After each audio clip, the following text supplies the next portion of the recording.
Mr. President, the Senate is on course to consider profoundly misguided legislation. This proposal is known as the Marketplace Fairness Act, but it is anything but fair. The Marketplace Fairness Act is unprecedented in its reach to discriminate against the Internet, employers, and states with modest or no sales taxes. As the Internet economy has evolved through innovation, and as it expanded because of the value that the innovation-enabled traditional brick-and-mortar businesses are seeking to compete through legislation. Big retailers, effectively seeking a legislative bailout, have allied themselves with state governments who see the Marketplace Fairness Act as an opportunity to obtain new tax revenue without enduring the political consequence of enforcing their own tax laws in their own jurisdictions. It's always easier to put the burden of collecting taxes on the people who can't vote for you. Isn't that right, Mr. President?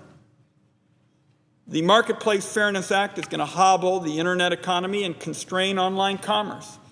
It is, in my view, a recipe for economic stagnation. It would rein in the Internet economy that's helped lead our country out of the recession that began in 2008. What this proposal does is give each state the ability to require online businesses outside of their states to enforce their tax laws. It enables the state of Indiana or the state of South Dakota to require online businesses located in New Hampshire to collect sales taxes on their behalf. Let me repeat that, Mr. President. The Marketplace Fairness Act could require New Hampshire, a state that has determined not to have a sales tax, New Hampshire businesses to collect sales taxes for goods or services provided to consumers in Indiana or South Dakota and then send money to those states. The proposal, in effect, unleashes all the nation's tax collectors on small Internet businesses, Internet entrepreneurs who have neither the ability to enforce the terms of the Marketplace Fairness Act nor the political influence in this city to be able to shape the legislation. The Marketplace Fairness Act takes the net down a dangerous path because its passage would endorse the notion that Internet entities should be required to enforce laws outside of their home jurisdiction.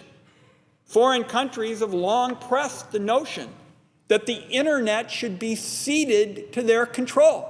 Let me repeat that, Mr. President. This has been an objective of a whole number of our global competitors over the years, trying to, in effect, get control over the Internet. There's no difference in New York telling Oregon Internet firms to enforce New York laws and China telling American firms to enforce China's censorship practices.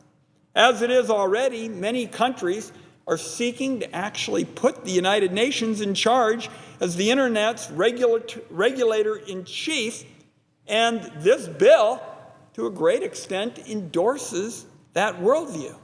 Today, the Senate is being asked to consider schemes to allow states and localities to essentially nationalize their taxes, but tomorrow the Senate may be asked to consider similar schemes to enforce laws and regulations about content, for example, and other issues that are so important to the powerful and the well-connected.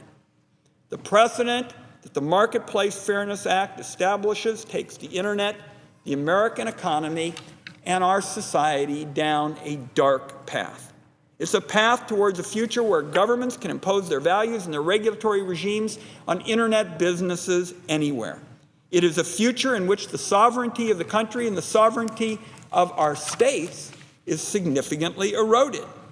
Beyond these issues, the proponents of the legislation are spawning myths about the bill that just aren't true. One myth is that the Marketplace Fairness Act levels the playing field. They're going to argue, Mr. President, that the Marketplace Fairness Act levels the playing field between bricks and mortar firms and Internet companies for purposes of collecting and remitting sales taxes. But the facts are the facts, Mr. President, and they indicate otherwise. Furthermore, even if Best Buy knows that the consumer resides in Washington, D.C., because Best Buy provides the consumer with a credit card or a rewards card that's associated with a Washington, D.C. address, Best Buy is still allowed to assume that the television will be consumed in Virginia. The Marketplace Fairness Act, in my view, is a targeted strike against the internet and a targeted strike against the digital economy. Another myth that's being put forward is that this myth that the MFA isn't about new taxes, that the proposal is about enforcing taxes that are already owed. But the fact of the matter is that the taxes that would be collected as a result of the Marketplace Fairness Act's passage have generally not been collected. So these are going to be regarded, Mr. President, they're going to be regarded as new taxes. This is money that's going to come out of the pockets of American families that has not come out of their pockets before. Collecting sales and use taxes for goods or services that were acquired in another state has long been a low priority for state and local governments. Because these taxes go uncollected and unenforced, the establishment of an unprecedented regime to collect them for the first time is going to require American consumers to pay more sales taxes and pay more use taxes. Furthermore, the creation of this new trans-state enforcement scheme will create significant new incentives for states to establish new sales taxes and new use taxes, and also to increase the tax rates that exist now for these particular items. Ultimately, the Marketplace Fairness Act is going to require consumers to pay an additional $22 billion in sales taxes they have never had to pay before. In fact, unless the U.S. pursues the types of international arrangements to govern the internet economy, the types of arrangements sought by China and a host of other states, foreign internet retailers will only continue to have the competitive advantage that the Marketplace Fairness Act would artificially provide them.